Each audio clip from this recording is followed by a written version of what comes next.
స్వచ్ఛత అంటే నందిని. నందిని పాలు మరియు పెరుగు. నమస్తే రమగారు. నమస్తే జయ. శ్రీరామనవమి శుభాకాంక్షలు రమగారు. శ్రీరామనవమి శుభాకాంక్షలు జయ. సుమన్ టీవీ ప్రేక్షకులందరికీ ఆ రామచంద్ర ప్రభు అనుగ్రహం సదా సంపూర్ణంగా ఉండాలని కోరుతూ పండుగ శుభాకాంక్షలు. శ్రీరామనవమి మనకి ఉగాది అనగానే వెంటనే నవమి కూడా గుర్తొచ్చేస్తుంది కదండి. వెంటనే విత్ ఇన్ వీక్లో వచ్చేస్తుంది. నవమి అనగానే మనకి భద్రాద్రి రాముడు గుర్తొచ్చేస్తాడు. ఆయన కళ్యాణం అంగరంగ వైభవంగా రాష్ట్రం నలుమూలల నుంచి, ఇరు తెలుగు రాష్ట్రాల నుంచే కాకుండా పక్కనున్న ఇటు తమిళనాడు వాళ్ళు, కర్ణాటక వాళ్ళు అందరూ వచ్చి కూడా కళ్యాణాన్ని తిలకిస్తూ ఉంటారు. మీరు ఎప్పుడైనా వెళ్ళారా కళ్యాణానికి? చిన్నప్పుడు ఏమైనా అవకాశం దొరికిందా? చిన్నప్పుడు మా అక్కయ్య వాళ్ళు వెళ్ళుంటారులే జయ. నాకు ఊహ తెలిసాక మేము భద్రాచలం వెళ్ళటం తక్కువే. నేను పుట్టకముందు మా తాతగారు ఎన్ని సంవత్సరాలు భద్రాచలంలో ఉన్నారు. మా అక్కయ్యలందరూ భద్రాచలంలో ఉన్నవాళ్లే. నేనే కొంచెం తక్కువ. బహుశా చివరి వాళ్ళకి కాస్త ఆ అవకాశం తక్కువ లభించింది. మా పెద్దక్కయ్యలకి, మా అన్నయ్య, మా నాన్నగారు, అమ్మ, తర్వాత తాతగారు, నాయనమ్మ వీళ్ళంతా బాగా మా చుట్టుపక్కలలో చాలామంది తాతగారితో పాటు అక్కడ ఉండేవాళ్ళు. ఆ చిత్రకూట పర్వత మండపము అవన్నీ నిర్మాణము, కొత్త మెట్లు, ఆ నిర్మాణాల పనులలో తాతగారు అక్కడ ఉండటం వల్ల బాగా ఉన్నారు మా వాళ్ళంతా. ఏటా సీతారామ కళ్యాణాన్ని రేడియోలో వినటం బాగా చిన్నప్పటి నుంచి జ్ఞాపకం నాకు. రేడియోలో వచ్చేది కదా, అది బాగా వినేవాళ్ళం. అక్కడ టీవీ దూరదర్శన్ పెరిగిన తర్వాత దూరదర్శన్లో కూడా ఎన్నేళ్ళలో చూసాం. నేను ఇప్పటికీ టీవీ ఆన్ చేసుకుని కూర్చుంటా. కళ్యాణం మొత్తం చూస్తాను, ఎక్కడ మిస్ గాను. ఇప్పుడు 3-4 కళ్యాణాలు కూడా 3 ముక్కలుగా అన్ని చోట్ల కెమెరాలు పెట్టేసి అన్నీ చూపిస్తారు కదా. ఎక్కడిదైనా సరే సంపూర్ణంగా కళ్యాణం చూస్తాను నేను. మంచి అవకాశం. అవును, టీవీలో వచ్చాక అద్భుతమైన అవకాశం కదండి. మీడియా మనకి పైగా మనం అక్కడికి వెళ్తే ఆ జనసందోహంలో ఏమిటైపోతున్నామో తెలియకుండా ఉంటాం. సాన్నిధ్యంలో ఉన్నాము, క్షేత్రంలో ఉండటం వల్ల వచ్చే ఆ పవిత్ర భావన ఉన్నప్పటికీ కంటితో మనం బాగా నేరుగా చూసేస్తున్నది భావన తెలీదు, అర్థం కాదు, గందరగోళంగా ఉంటుంది. అదే మనం టీవీలో అనుకో, ఇక రెండో పని చేయకుండా ఎక్స్పీరియన్స్ అది కదా. చాలా శాటిలైట్స్ లో వర్క్ చేశా కదా, ప్రతి సంవత్సరం లైవ్ కి వెళ్ళేదాన్ని రమ్మగారు. అక్కడ ఉండి చేస్తుంటే అంటే మేము కొంచెం జనంలో కాకుండా ప్రత్యేకంగా మీడియా వాళ్ళకి ఒక సపరేట్ ప్లేస్ ఉంటుంది కదా, దగ్గర నుంచి కళ్ళతో చూస్తూ ఉంటే అబ్బా అసలు ఆ అనుభూతి మాటల్లో చెప్పడం. దాదాపు ఒక 7-8 సంవత్సరాలు వెళ్ళాను నేను. ఒక సంవత్సరం, నెక్స్ట్ ఇయర్ ఇంకొకరు, ఆ నెక్స్ట్ ఇయర్ నేను, అట్లా అద్భుతం రమ్మగారు. ఒక్కసారైనా కళ్యాణాన్ని మాత్రం కళ్ళతో చూడాలి. మహా అద్భుతం. మేమేం చేస్తున్నామంటే, మేము మా ఇంట్లోనో, అక్కయ్య వాళ్ళ ఇంట్లోనో, మా వేద పాఠశాలలోనో ఎక్కడో చోట సీతా కళ్యాణం చేసుకుంటున్నాం మేము. ఖచ్చితంగా సీతా కళ్యాణం జరుగుతుంది. ఆ కళ్యాణానికి అక్కడికి వెళ్ళకపోతే నేను ఇక్కడ టీవీలో పెట్టుకుంటాను. పీటల మీద కూర్చుంటారండి? పీటల మీద కూర్చుంటారు. కళ్యాణం అనగానే మనకి మేము కూర్చోవటము, అక్కయ్య వాళ్ళు ఎవరైనా కూర్చోవటము, మా మరిది గారి శిష్యులు ఎవరైనా పాఠశాలలో వాళ్ళు ఎవరైనా కూర్చోవటం, ప్రతి మంత్రం ఒక అక్షరం పోకుండా సమస్తమైన మంత్రాలు వినటం. మా వాళ్ళు అంకురార్పణ నుంచి చేస్తారు. ఉగాది పండగ ముందు రోజు, ఆ రోజు పొద్దుటి నుంచి అంకురార్పణ మొదలుపెట్టి ప్రతిరోజు సేవాకాలం నడుస్తుంది ఏదో ఒకటి రాముల వారిది. కళ్యాణం నాడు కళ్యాణం చేస్తాం, దశమి నాడు పట్టాభిషేకం కూడా చేస్తారు. రమగారు, ఇది సీతారాముల కళ్యాణం చూస్తే వివాహం కాని వారికి వివాహం జరుగుతుందనేది వింటూ ఉంటాం కదండి. అంటే కళ్యాణానికి వెళ్ళే చూడాలని కాదు, మనం ఇంట్లో మన పిల్లలకి పెళ్ళిళ్ళు కావటం లేదు, మన ఇంట్లో సీతా కళ్యాణం జరుపుకుంటే మనకి కూడా కన్యాదానం చేసే అవకాశం లభిస్తుందని చెప్తారు పెద్దవాళ్ళు. అమ్మవారు భగవంతుడి కళ్యాణం చేస్తే సమస్తమైన కళ్యాణాలు మన ఇంట్లో జరుగుతాయి. అంతేగా. కళ్యాణం అంటే వివాహం అనే కాదుగా, శుభాలు కూడా అన్ని రకాల శుభాలు జరుగుతాయి. ఏదైనా ఇబ్బంది ఉన్నవాళ్ళు సీతా కళ్యాణ ఘట్టం మన ఇంట్లో జరపటం. మనం కళ్యాణ ఘట్టం అంటే రామాయణంలో సీతా కళ్యాణ ఘట్టము చకచక అయిపోతుంది. మనము సీతాపరిణయ గాథని మనం ఏం చేస్తాము, ఆయన ఇల్లు ఎత్తినట్టు అందరూ చూస్తున్నట్టు అట్లా బోల్డన్ సినిమాలు చూసాం మనం. ఆమె కూడా పరిగెత్తుకుంటూ వచ్చి దండ వేసింది అమ్మవారిని ఇట్లా చూస్తాం కదా. నిజానికి రామాయణంలో అలా జరగల. యాగశాలలో ఉన్నారు వీళ్ళు, యాగశాలకి వెళ్ళారు, యాగశాలలో ధనుస్సు ఎక్కుపెట్టాడు. ఈ ధనుసు వీర్యశుల్కగా మా అమ్మాయిని నిశ్చయించాము, మా అమ్మాయిని వీర్యశుల్క, ఎవరైతే మహత్తరమైన పరాక్రమవంతుడు ఉంటాడో, ఈ విల్లుని ఎక్కుపెట్టగలిగిన వాడు ఎవరుంటారో వారికి మా కన్యనిచ్చి వివాహం చేయాలని భావిస్తున్నాను అని చెప్పారు జనకులు వారు. ఈ విల్లు విరిగింది. ఈయన ధనుర్భంగము, శివధనుర్భంగం ఎట్లా జరిగింది? ఆయన విరుద్ధామనుకోలేదు కదా. ఎక్కువ పెట్టడానికి ప్రయత్నం చేశారు.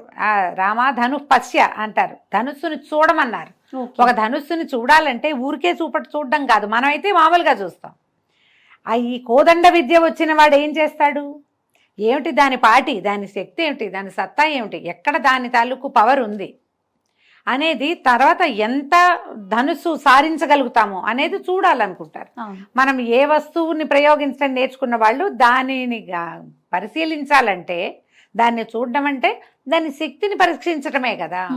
రాముల వారు ఆ ధనుస్సు ఎత్తి ఆ తాడు ఒక చోట కట్టి ఉంటుంది కదా, అల్లె త్రాటిని బిగించబోయారు. మామూలుగా తాడు ఇట్లా కట్టి ఉండదు, ఒకవైపు పెట్టి ఉంటుంది, ధనుక్కోటి అంటారు దాన్ని, ఒక చోట ఉంటుంది దాన్ని. ఆ తీసి కొక్కికి తగిలించాలి, రెండో వైపుకి బిగించాలి ఇట్లా. అవునండి, కొక్కానికైనా తగిలిస్తారు, లేకపోతే దానికేసి ఇట్లా చుడతారు, ఒక బలంగా ఒక గురువు లాంటి దాంట్లోకి వేసి చుడితే అది బిగిస్తుంది అనమాట. అది లాగాడు ఆయన. లాగితే ఈ లాగిన సత్తా భగవంతుని చేతిని అది ఓర్చుకోలేకపోయింది, ధనస్సు విరిగింది.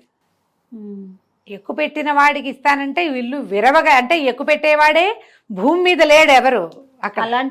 అలాంటిది దాన్ని ఎడం చేత్తో పట్టుకుని కుడి చేత్తో విరవగలిగిన వాడు మహానుభావుడు కదా. అంతేగా. ఈ పిల్లని ఇస్తామన్నారు. అప్పుడు ఈయన ఏం చెప్పారు, రాముల వారు, మా తండ్రి అనుమతి కావాలి వివాహం చేసుకోవటానికి.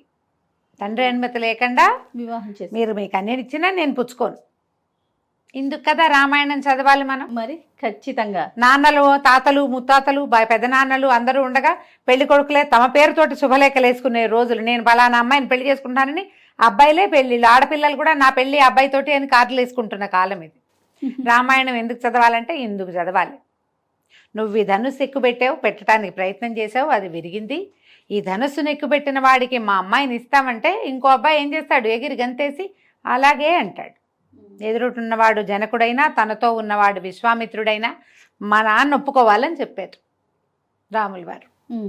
ఇందుకు మనం రామాయణం వినాలి, చదవాలి, సీతా కళ్యాణాన్ని చూడాలి కన్నులారా. చూసి అప్పుడు మనకి కదా మన జీవన సాఫల్యం లభించేది. అప్పుడు దశరథుల వారికి కబురు చేస్తే ఇలాగ వివాహం చేయదలుచుకున్నాం, ఇలా జరిగింది, ఈ ఉత్తరాలు రాశారు. వెంటనే వాళ్ళు కుటుంబంతో సహా వచ్చి వివాహం చేసుకుని అప్పుడు తర్వాత ఇద్దరమ్మ అబ్బాయిలకి కూడా, ఈయనకి లక్ష్మణ స్వామికి ఇంకొక తమ్ముడు కూతుర్ని ఇస్తామని, భరత శత్రుఘ్నులకి ఇంకో ఇద్దరు కుమార్తెలున్నారు, తమ్ముడు శృతధన్వుడు ఆయన కుమార్తెల్ని ఇవ్వడానికి ఇది 4 వివాహాలు ఒక వేదిక మీద చేసి 4 పిల్లల్ని వెంబడి పెట్టుకుని తీసుకెళ్లారు. ఇలా జరిగింది కళ్యాణం. అయితే ఇలా జరిగింది. మనం ఇప్పుడు ఈ సీతా కళ్యాణాన్ని మనమే మన ఇంట్లోనే చేయదలుచుకుని మన సీతాదేవిని మన కూతురుగా భావించి ఆమెని రాముల వారికి కన్యాదానం చేస్తే, అంటే క్రియే చేస్తాం ఇక్కడ. ఆ గోత్రనామాలన్నీ జనకుల వారివి, దశరథుల వారివే చెప్పుకుంటాం. కానీ ఈ క్రియ ఉంది కదా, వివాహ క్రతువు, అది మనం చేయటం వల్ల మనకు కూడా ఈ పిల్లలకి కన్యాదానం చేసే అవకాశం లభిస్తుంది. కుమారులకి వివాహాలు కాకపోయినా, సంతానం కలకపోయినా, ఇంట్లో ఏవైనా రకరకాల సమస్యలు, సమాధానం లభించని కొన్ని ప్రశ్నలు ఉంటూ ఉంటాయి కుటుంబాల్లో. సంసారం కదా ఇది, వాటన్నిటికీ సమాధానం లభిస్తుంది అని చెప్తారు. కాబట్టి అవకాశం ఉన్నవాళ్ళు మన ఇళ్లల్లో చేసుకోవచ్చు. ఎక్కడైనా శ్రీరామనవమి పందిళ్లలో కళ్యాణం జరుగుతుంటే అందులో మంది కూడా ₹1 ఖర్చు పెట్టి ఆ సమయానికి వెళ్ళి దగ్గర కూర్చుని సీతామహాసాధ్వి ఎట్లా రాముల వారిది అయిపోయిందో కంటితోటి చూస్తే మంచిది. ఆ మంత్రం చెవిన పడితే మనకు కూడా శుభం జరుగుతుంది. ఇంట్లో పూజా విధానం ఏ విధంగా చేసుకోవాలి రమ్మగారు? కళ్యాణం చేయలేకపోతాము, నవమి రోజు మనం ఇంట్లో పూజ, రాముల వారి పటం, ఇది మామూలుగా మనకి పట్టాభిషేక ఘట్టం ఉన్న పటాలు కనపడతాయి. సీతారామ లక్ష్మణ శత్రుఘ్నులు 4, తర్వాత ఏమో కొన్ని పటాల్లో వినాయకుడు పరమేశ్వరుడు ఉన్నట్టుగా కూడా కనిపిస్తారు. అదే బ్రహ్మ శివుడు ఇద్దరు ఉన్నట్టు, వినాయకుడు ఉన్నట్టు, తర్వాత ఆంజనేయ స్వామి పాదాలు చెంతున్నట్టు, సుగ్రీవుడు ఉన్నట్టు, విభీషణుడు ఉన్నట్టు కనపడతాయి. అట్లాంటిది పూర్తి ఘట్టం ఉన్నా మంచిదే.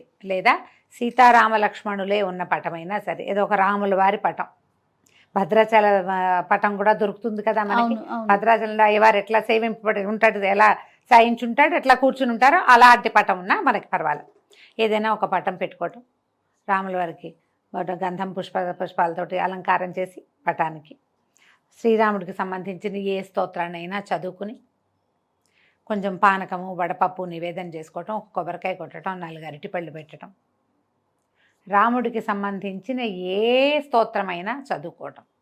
నా వరకు నేనైతే రామాయణం చదవండి అని చెప్పాలనుకుంటాను జయ.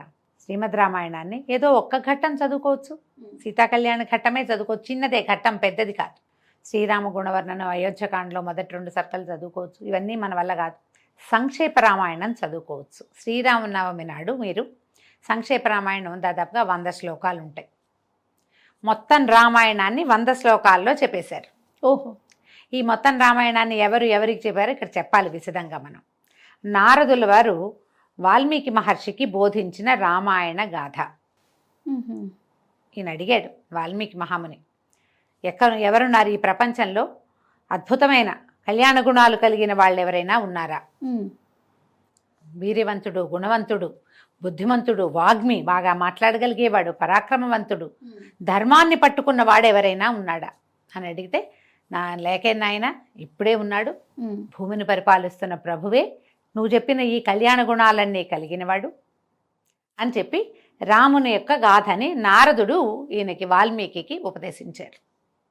సంక్షేప రామాయణంలో చకచక రామాయణం కదిలి వెళ్ళిపోతుంది. ఈయనకి దశరథుడు, ఆయనకి 4 కుమారులు కలిగారు. తర్వాత వీళ్ళు ఆయన కుమారుడికి ఇది చేయాలనుకున్నాడు, సీతతో వివాహం జరిగింది. తర్వాత ఏమో ఆయన పట్టాభిషేకం చేయదలుచుకున్నారు.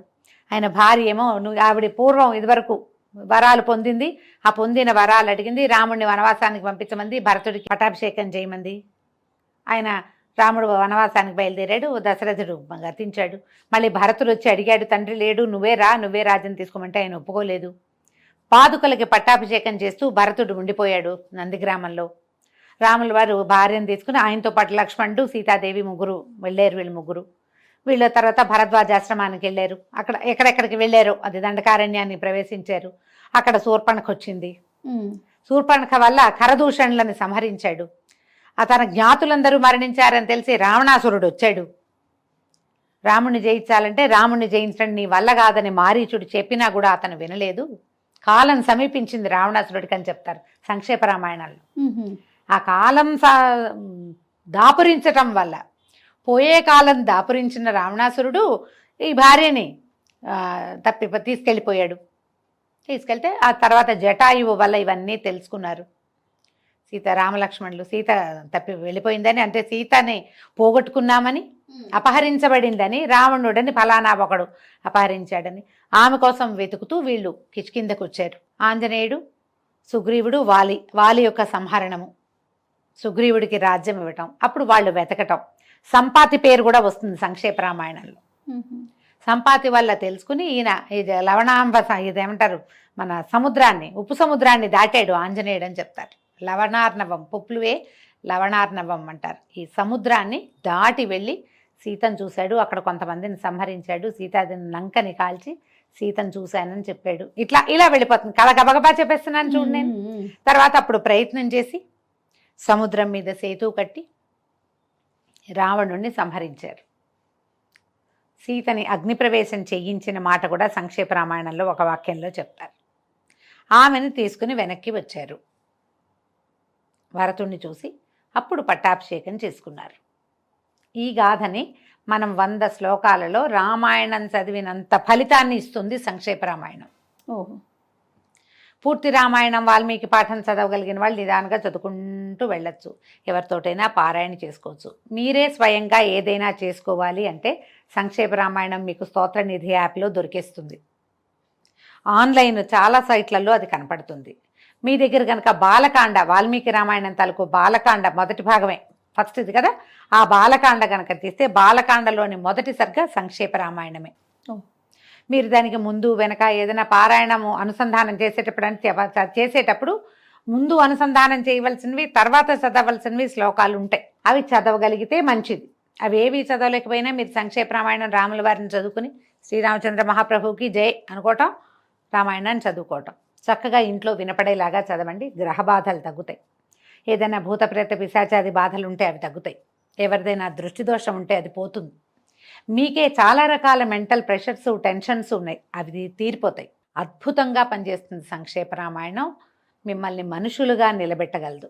అంతే కదా, రాముడు కావాల్సింది కదా, మా అద్భుతమైన పరిపూర్ణ మానవుడుగా నిలబడ్డాడు. రామాయణం అంటే అదే, అంతకంటే ఏం లేదు. ఆయన భగవంతుడుగా చెప్పబడలేదు, భగవంతుడిగా ప్రవర్తించలేదు. పరిపూర్ణ మానవావతారం. ఆయన ఎట్లా మనుషులు ఉండాలో చేసి చూపించాడు. ఆ గాథని మనం సంక్షేపంగా కనుక చదవగలిగితే అద్భుతమైన ఫలితం లభిస్తుంది. మొత్తం దేశమంతా శ్రీరామనవమి, రాముల వారి పుట్టినరోజు వేడుకలు జరుపుకుంటే మనం పెళ్లి వేడుకలు కూడా జరుపుకుంటాం తెలుగు వాళ్ళం. మన పద్ధతి. వివాహం కూడా చేసుకుంటాం, రాముల వారి కళ్యాణం జరిపిస్తాం. చూడు, మందంటే వివాహం, స్వామివారిది భగవంతుడి కళ్యాణం కదండి. ఈ భగవంతుడి కళ్యాణం ఎక్కడ జరిగినా వెళ్ళండి, నమస్కారం చేసుకోండి. కళ్యాణాక్షతలు వస్తే నెత్తి మీద వేసుకోండి, శిరస్సు మీద ధరించడం, తర్వాత కాస్త ఒక పొట్లం కట్టి ఇంట్లో అట్టపెట్టుకోవటం. అట్లా ఏదైనా మనం శ్రద్ధతో భక్తితోటి చేసుకుంటే శ్రీరామనవమి చక్కగా సుసంపన్నం అవుతుంది. మేము ఈ అవకాశాన్ని బట్టి ఏదైనా చదువుకోండి. వినడానికి అవకాశం ఉన్న సంక్షేప రామాయణం వీడియోలు కూడా అక్కడక్కడ కనపడుతున్నాయి, ఆన్లైన్లో మనకు కనిపిస్తున్నాయి, ఇంటర్నెట్లో. అలాంటిదైనా ట్రై చేయండి. తప్పకుండా రమ్మగారు. నమస్తే. నమస్తే.